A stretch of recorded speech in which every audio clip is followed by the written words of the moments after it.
A chair beside injustice is not loyalty, Eliza Rowe read. It is decoration. No one in the judging room moved. Rain tapped against the windows of the Royal Theatre office, while 6 sealed manuscripts lay open across a long mahogany table.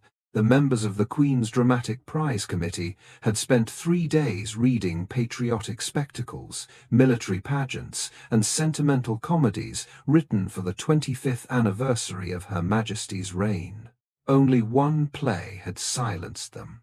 Manuscript number 47 was titled The Empty Chair. Its final scene showed a duchess being summoned to sit beside her husband during a public inquiry. The Duke believed her presence would make his conduct appear honorable. He had dismissed a servant's testimony, threatened witnesses, and used his title to decide who was permitted to speak. The Duchess entered. She looked at the chair prepared beside him. Then she refused to sit. The oldest judge, Sir Adrian Moore, removed his spectacles. "That is the play." The novelist, Lady Beatrice Wynne, nodded. "The construction is flawless." "It may offend certain patrons," said Professor Halston. "It will offend those who recognize themselves," replied the former actress Mrs. Pritchard. "That is not the same thing." At the head of the table sat Duke Lionel Harcourt, Royal Master of Revels. He controlled theatrical licenses throughout London. No new play reached a major stage without passing through his office. No theatre continued operating after he withdrew his approval. Lionel had read number 47 twice. He admired its control. Its author understood when to delay a revelation, when to allow silence to accuse more sharply than dialogue, and when a single object could represent an entire system of power. "The final scene is exceptional," he said. The vote was unanimous. Number 47 had won the Queen's prize. Only then did the secretary bring forward the sealed envelope containing the author's identity. Lionel broke the wax. He read the name once, then again. His expression changed. "Miss Eliza Rowe," he said. Mrs. Pritchard smiled. "The actress from the Lantern Theatre?" "The same," said the secretary. Lionel closed the envelope. The play had not altered. Not a line. Not a stage direction. Not one argument. Yet the room suddenly seemed to him filled with danger. Eliza Rowe had grown up behind the painted walls of theatres. Her father made scenery. He built palace doors from thin timber, marble columns from canvas, and forests from boards that could be carried by 2 men. Her mother had been a supporting actress whose name rarely appeared above the title. Eliza learned early that the grandest world on stage was often held together by people who entered through the rear door. She read from discarded scripts. She copied dialogue for actors who could not write. She repaired torn costumes, memorized missing lines, and stepped into minor roles when illness emptied a place in the cast. By 29, she could hold an audience without raising her voice. She had also written scenes anonymously for managers who later claimed them as their own. The Empty Chair was the first full play she submitted under rules that promised identity would not matter. The Queen's competition required every script to be numbered. Judges would choose the winner before any name was revealed. For once, Eliza believed talent might reach the room before class prejudice did. She was correct. It reached the room. It simply did not survive the opening of the envelope. Duchess Margaret Harcourt found Lionel alone in his office that evening. The winning manuscript lay before him beside a second play called The Crown and the Oak. Margaret had served on the prize committee. She had voted for number 47 without knowing its author. She recognized both scripts immediately. "The decision is complete," she said. Lionel continued reading. The committee expressed a preliminary preference. It voted. The Master of Revels confirms the final selection. That authority was not included in the competition rules. It was unnecessary to state. Margaret approached the desk. You praised the play before you saw the name. I praised its construction. And now I understand the political implications. The politics did not change when the envelope opened. The author changed its meaning. Margaret stared at him. No, her class changed your courage. Lionel's eyes lifted. Eliza Rowe performs in a cheap theatre surrounded by agitators, pamphleteers, and men who cheer whenever a servant insults his master. She wrote a play your own judges selected. She wrote a challenge to public order. You called it exceptional an hour ago. An anonymous argument may be examined intellectually. A known actress performing it before the Queen becomes something else. What? A declaration that the royal stage approves rebellion. Margaret looked at the crown and the oak. Lord Cecil Branford's entry had received no votes in the final round. It praised obedience, military honor, and grateful tenants who welcomed the wisdom of their noble landlord. You intend to replace the winner with Cecil's play. It is suitable for a national celebration. It is lifeless. It is safe. Margaret's voice hardened. That is not the same thing. Eliza learned of the reversal 2 days later. A preliminary invitation had already reached the Lantern Theatre, requesting the winning author's availability for rehearsals and the royal presentation. Then, a second letter arrived. It stated that number 47 had been deemed unsuitable after final review. No explanation was given. Eliza carried both letters, her submission receipt, and the published competition rules to the licensing office. Lionel received her in a chamber lined with portraits of celebrated actors who had all depended upon men like him. Margaret was present. Eliza remained standing. Was number 47 selected? It was considered, Lionel replied. Was it chosen? The final responsibility belongs to my office. The rules say the judges determine the winner. The rules operate beneath Crown authority. The judges chose the play before knowing my name. Lionel examined her plain coat and the faint traces of stage powder still visible near her hairline. You mistake applause in cheap theatres for standing in public life. Eliza did not look away. And you mistake a title for the right to change a result after losing control of it. The clerks around the room stopped writing. Lionel rose. The Queen's stage will not be handed to a painted beggar who writes rebellion between performances. Margaret's face changed. Eliza's did not. Then do not call it a competition, she said. Call it an invitation for poor people to lose politely. She collected her papers and left. The next morning, the Lantern Theatre lost its license. The order did not mention Eliza's play. It cited irregular crowd management, moral risk, and failure to maintain appropriate standards. Every actor in the company lost work. The costume warehouse denied them access. Printers were warned not to reproduce the empty chair. Other theatres received private letters advising that Eliza Rowe displayed politically disruptive tendencies. Her father's scenery contract with the Royal Theatre was cancelled. The family's rented rooms near Covent Garden belonged to an estate linked to Lionel's office. They were given notice to leave. Margaret placed the closure order on her husband's breakfast table. You are punishing an entire company. The Lantern repeatedly ignored standards. Standards you discovered the day after Eliza challenged you. She challenged the licensing authority publicly, because the licensing authority changed the result privately. Lionel folded the newspaper. The theatre survives through patronage. It cannot attack the institutions that sustain it. Margaret sat opposite him. then what you sustain is obedience, not art. Fear spread quickly through the theatrical district. Some actors supported Eliza privately, but refused to sign statements. A manager advised her to leave London for a year. A banned play may be forgotten, he said. A banned actress cannot eat. Eliza did not accuse them of cowardice.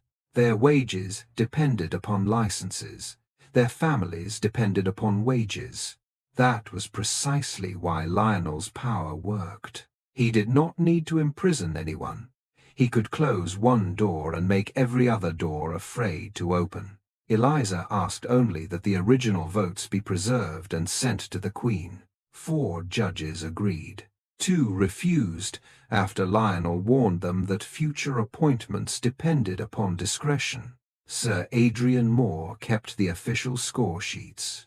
Lady Beatrice preserved the committee minutes. Mrs. Pritchard retained her signed statement confirming that number 47 had won unanimously. No conspiracy was needed. The truth already existed in ordinary paperwork. Margaret began examining the licensing records. For years, she had believed Lionel's decisions protected public safety and artistic quality. The files revealed a different pattern. Plays written by aristocrats were returned with suggested revisions.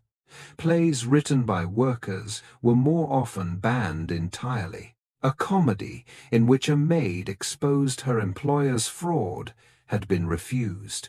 A drama about an actress rejecting a predatory patron had lost its theatre license.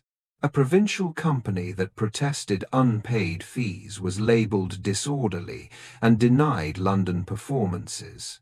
Lionel accepted no bribes. He stole no money. He simply used public authority to enforce the preferences of his own class. Margaret confronted him in the library. You have not been protecting theatre from disorder. Someone must establish standards. You established a standard where everyone beneath you may speak only while agreeing. That is an absurd simplification. Is it? She placed the files before him.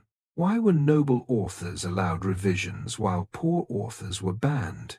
Because reputable writers respond to guidance, and those without titles frequently lack discipline.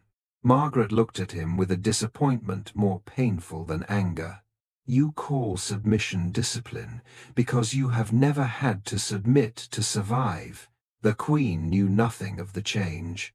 Her office had received only Cecil Branford's script, a revised report, and a programme announcing The Crown and the Oak as the prize-winning drama. Margaret sent the complete file to Lady Eleanor Marsh, the Queen's cultural secretary. She included the judges' votes, the original minutes, the numbered manuscript, Lionel's instruction replacing the winner. Her letter contained one request. Her Majesty should be shown the play selected under the rules announced in her name. Lady Eleanor requested the full records. Lionel delayed. He claimed they were being prepared for binding.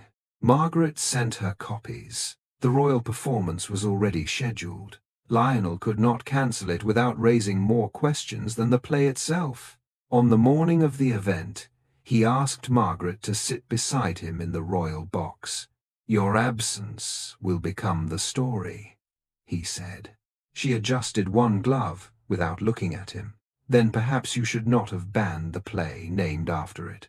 You are my Duchess. I am not the final scene you may rewrite. The entire court will watch that chair. Good. Lionel's voice lowered. You would humiliate me before the Queen. No. I am refusing to hide what you did.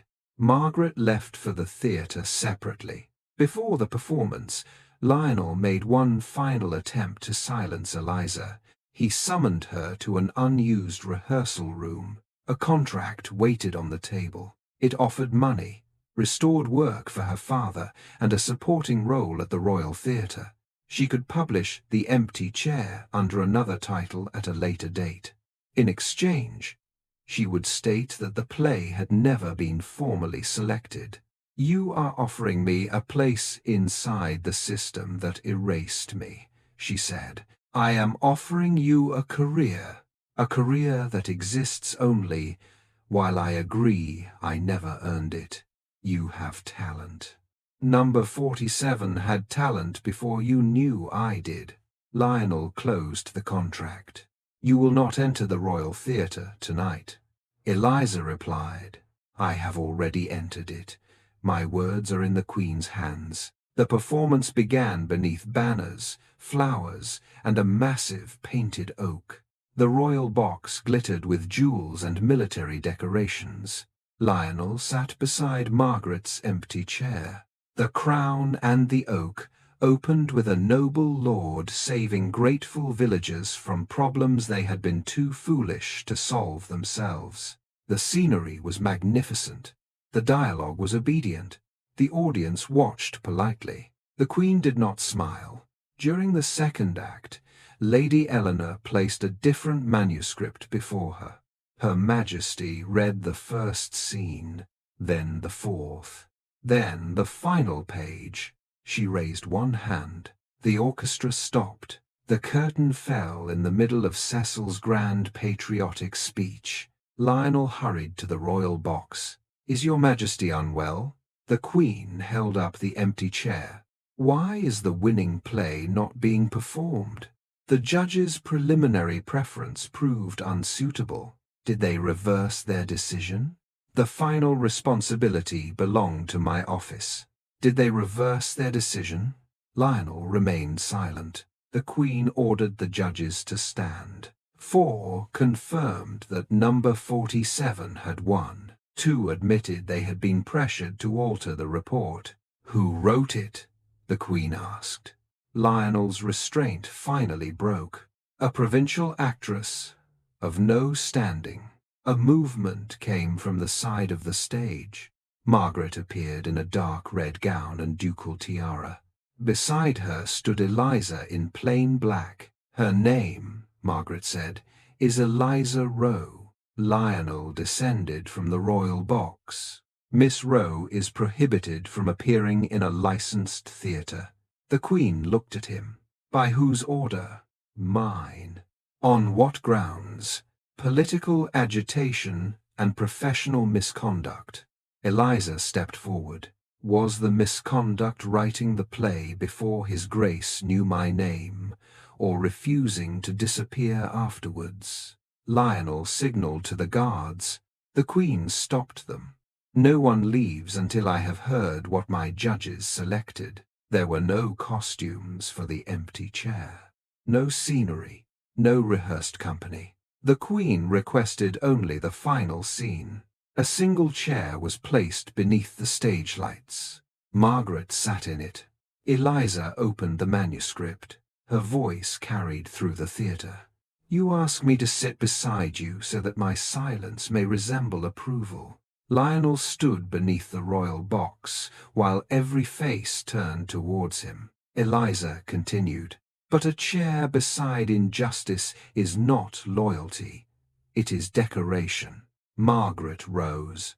She looked directly at her husband. Then she walked away, leaving the chair empty. The audience understood. The Duchess was not merely assisting a reading. She was refusing the role Lionel had assigned her in his own defense. The Queen stood.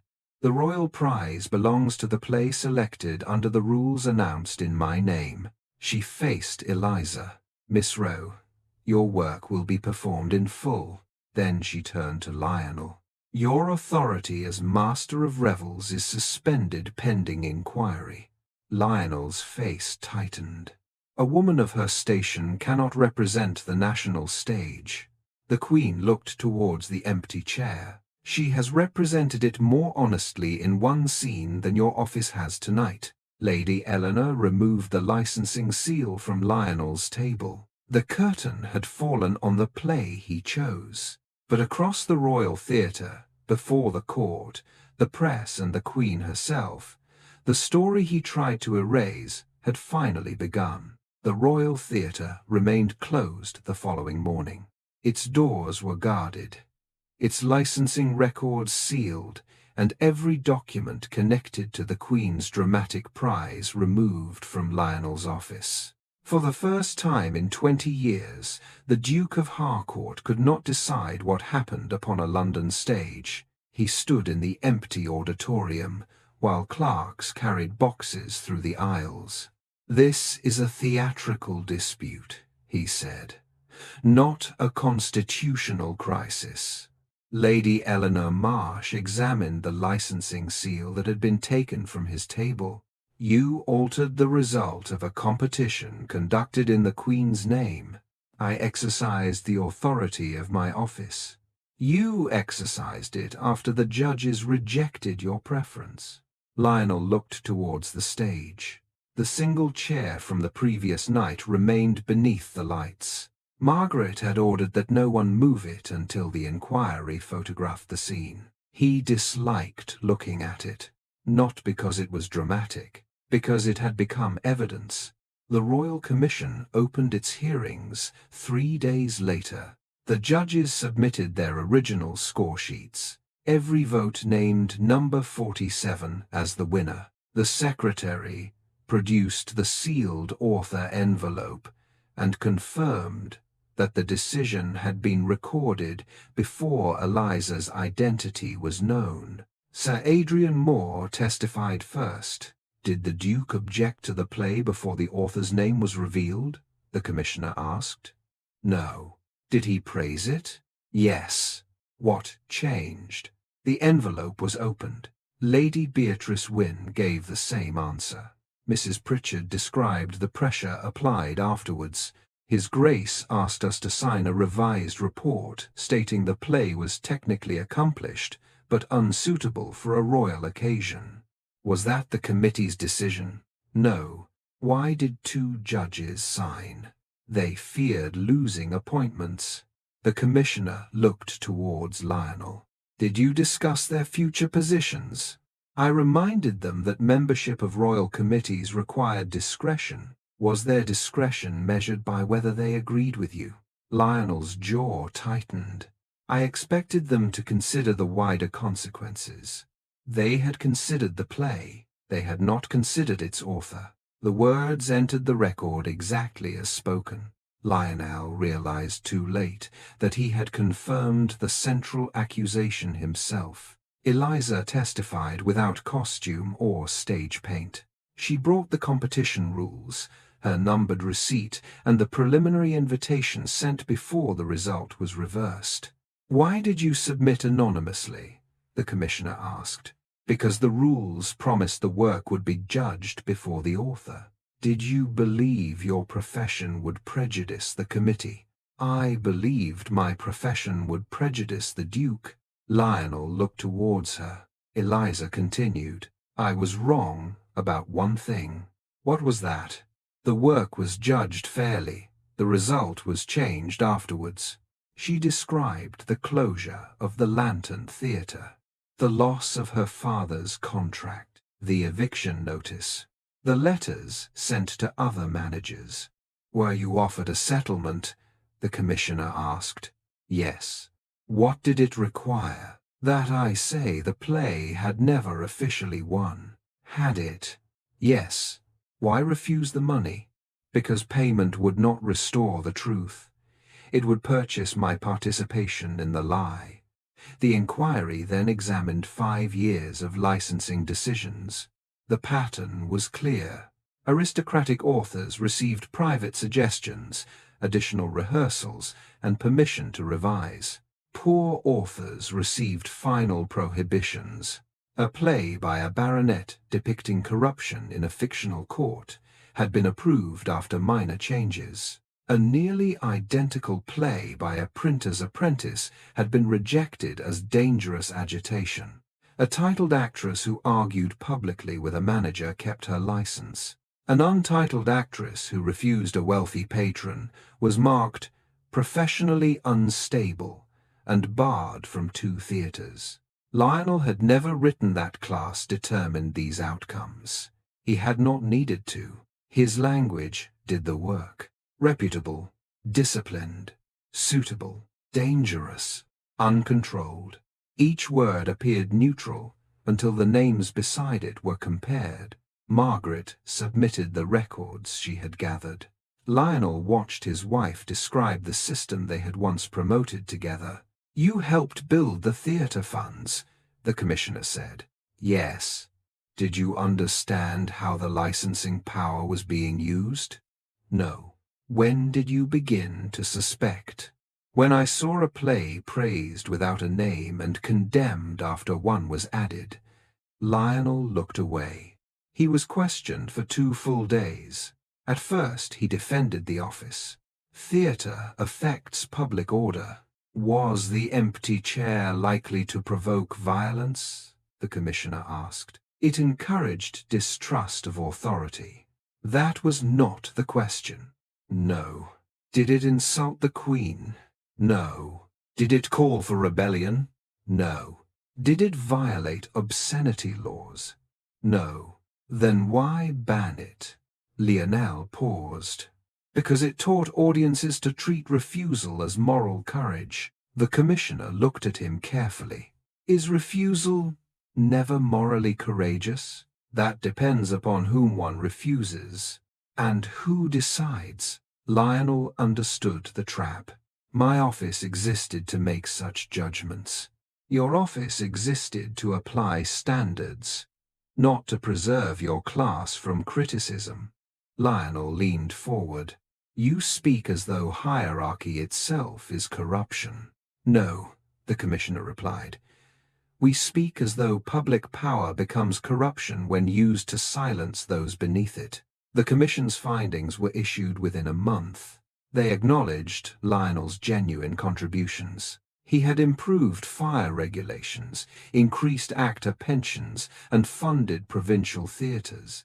He had also turned licensing into a private instrument of social control. The report concluded that he had reversed an anonymous competition after learning the winner's class, pressured judges to alter their votes, concealed the original result from the Queen, retaliated against Eliza and her family, closed the Lantern Theatre without sufficient cause, used employment and housing as punishment, applied different standards to titled and untitled artists, used Margaret's public standing as implied approval, confused protection of the crown with protection of his own authority.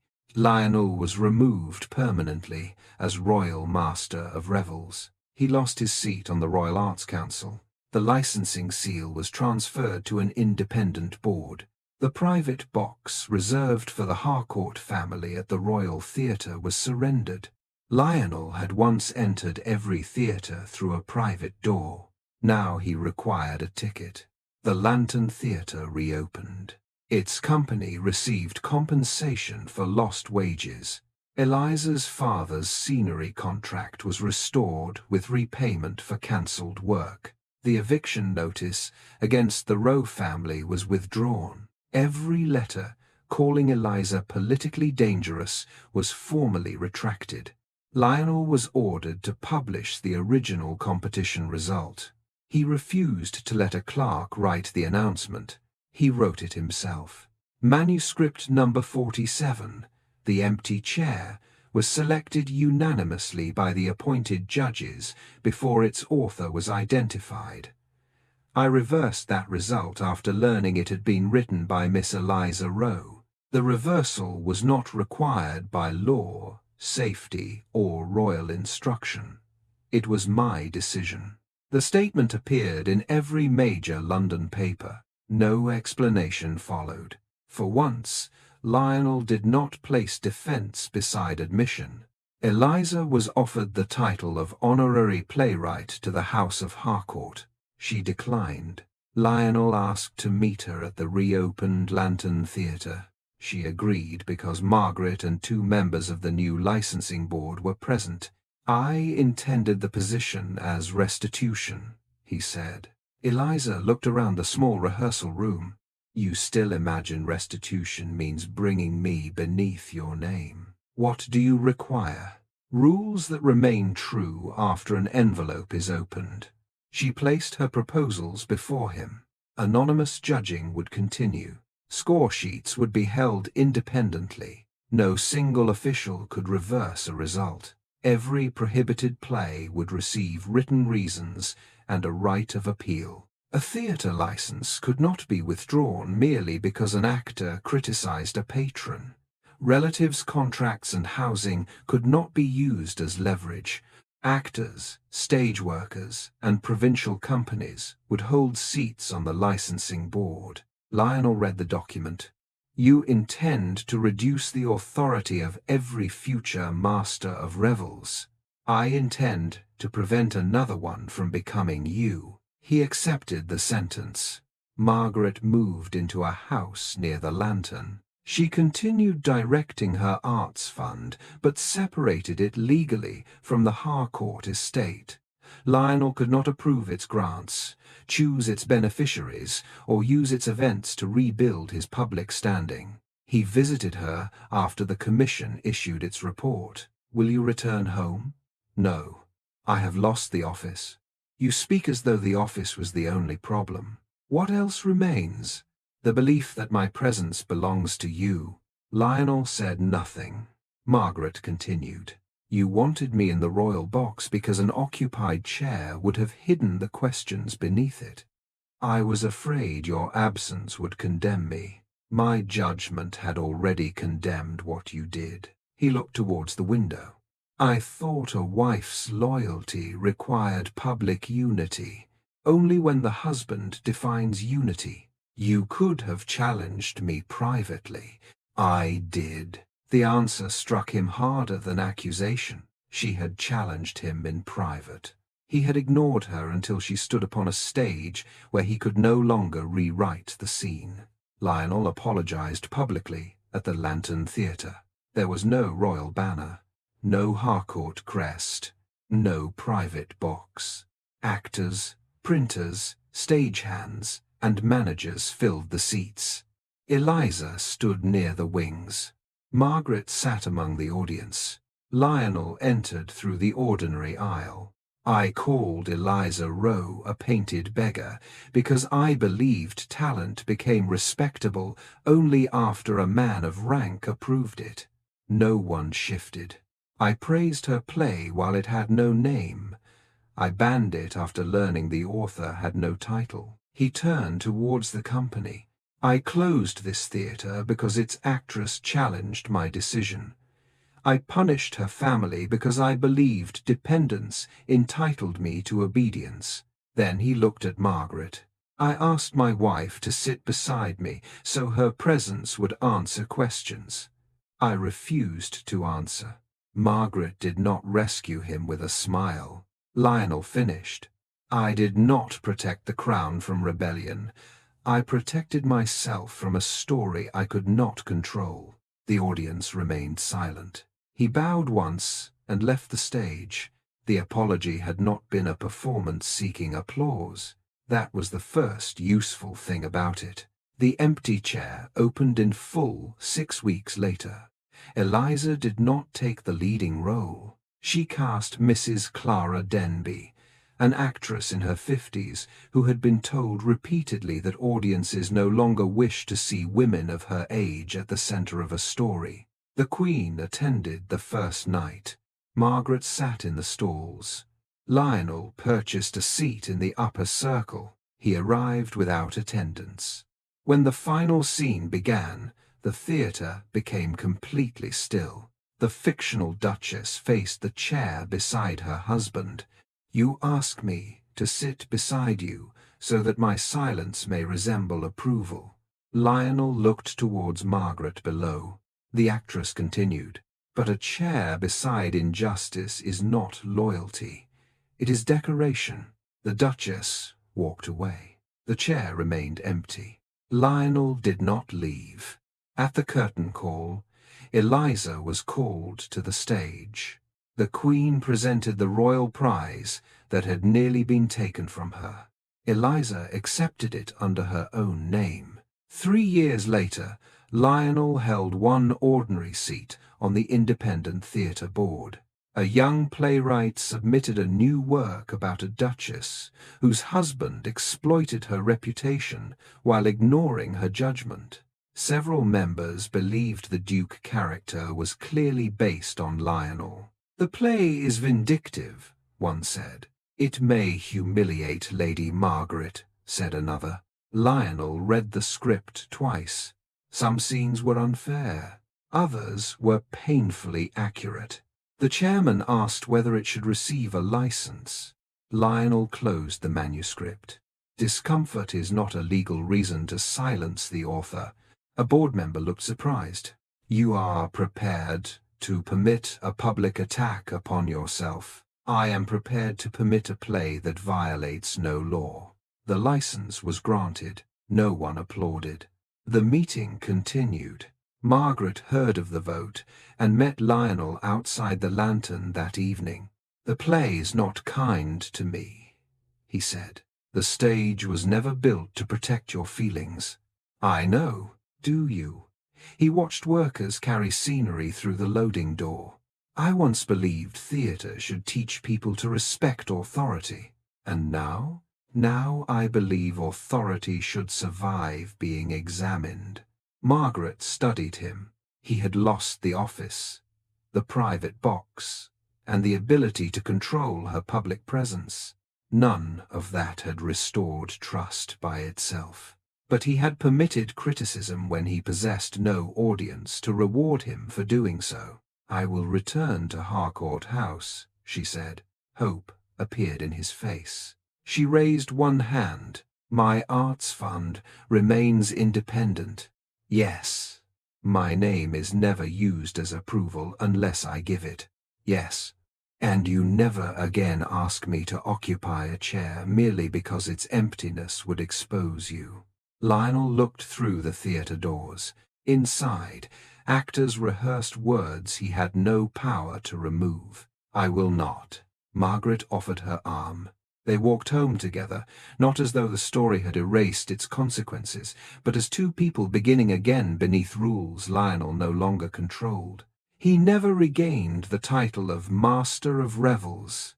Eliza became artistic director of the Lantern. Her theatre employed writers, actors, and stagehands who previously would have required aristocratic approval to be heard.